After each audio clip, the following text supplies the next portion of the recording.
আসসালামু আলাইকুম। আশা করি সবাই অনেক ভালো আছেন। আলহামদুলিল্লাহ আমিও অনেক ভালো আছি। পাকিস্তান আমাদের অতীতের শত্রু হলেও বিপদে করেনি নিরাশ,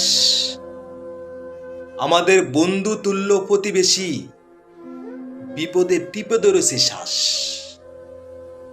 মঙ্গলবারের বিমানে একটি দুর্ঘটনায় যতটা আমি মর্মাহত হয়েছি আর না হয়েছি, কিন্তু আমাদের প্রতিবেশী তুল্য পাশের রাষ্ট্রের আচরণে তার চেয়ে বেশি মর্মাহত হয়েছে।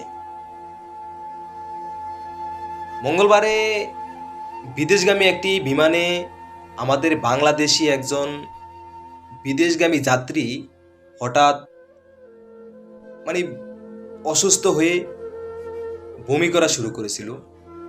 তখন বিমান কর্তৃপক্ষ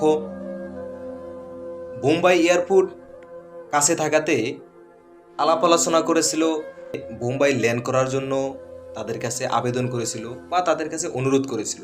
যেহেতু আকাশপথে একজন যাত্রী অসুস্থ, তাকে হসপিটালে বা ডাক্তারি সেবার ইমার্জেন্সি দরকার ছিল।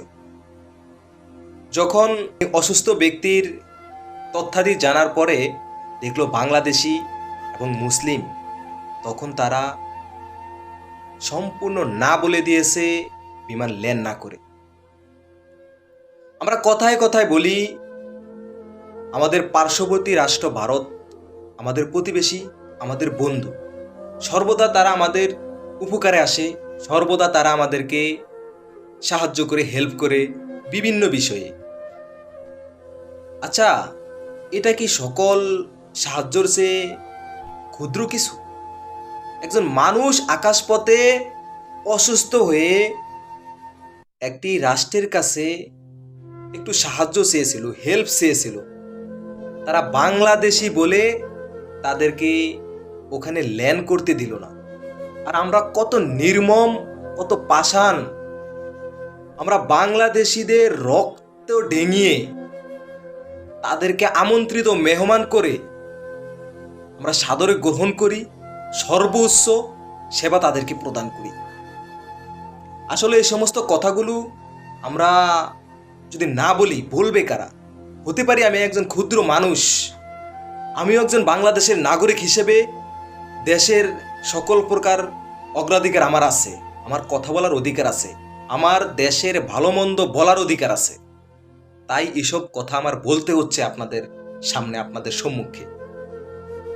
আমাদের এত প্রাণপ্রিয় বন্ধু, প্রাণপ্রিয় প্রতিবেশীরা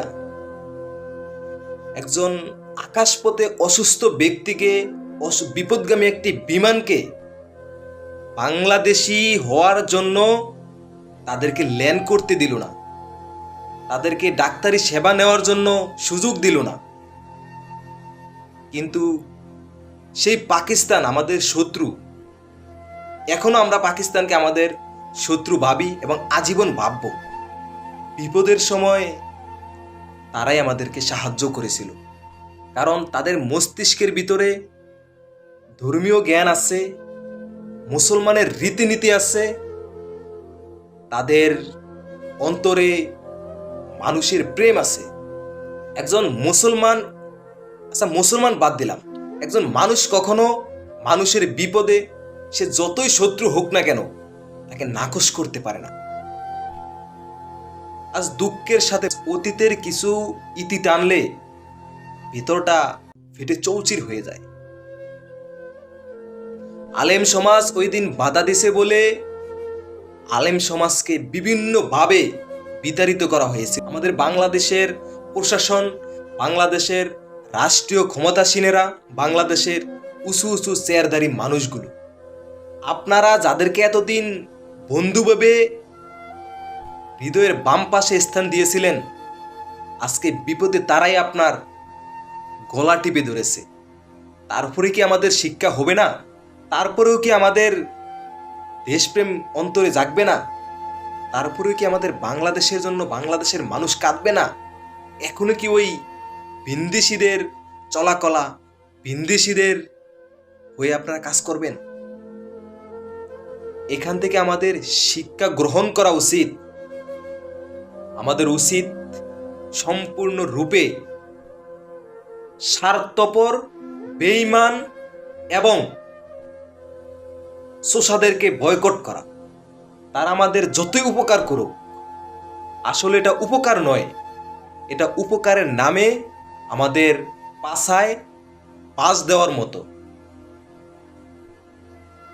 আপনি আমার সমস্ত শরীর ভালো দেখলেন, কিন্তু ভেতরটা যদি আমার ক্যান্সারে খেয়ে ফেলে, তাহলে আমার এত রূপ, এত সৌন্দর্য, এত সুস্থতার বিন্দু পরিমাণ মূল্য থাকে? আজকে তারা আমাদেরকে বিভিন্নভাবে সাহায্যের মাধ্যমে আমাদের দেশটাকে চুষে খাচ্ছে। আমরা দেখছি, দেখাচ্ছি, কিন্তু কিছু বলতে পারছি না। বলতে গেলে আমি শত্রু, বলতে গেলেই ঢেয়ে আসে আমার মিত্র। হোক মিত্র, নেই আফসোস, তবু দেশের কথা বলে যাব, দেশের মানুষের কথা বলে যাব। ক্ষুদ্র হলেও আমি একজন দেশের দায়িত্বশীল নাগরিক হয়ে বেঁচে থাকতে চাই। আশা করি সবাই বিষয়টি বুঝতে পেরেছেন। আজকের মতো এ পর্যন্তই। সামনে আবার দেখা হবে নতুন কোনো ভিডিওতে, আল্লাহ বাঁচিয়ে রাখলে। সে পর্যন্ত দোয়া করে আল্লাহ সবাইকে ভালো রাখুক, সুস্থ রাখুক। আল্লাহ হাফেজ।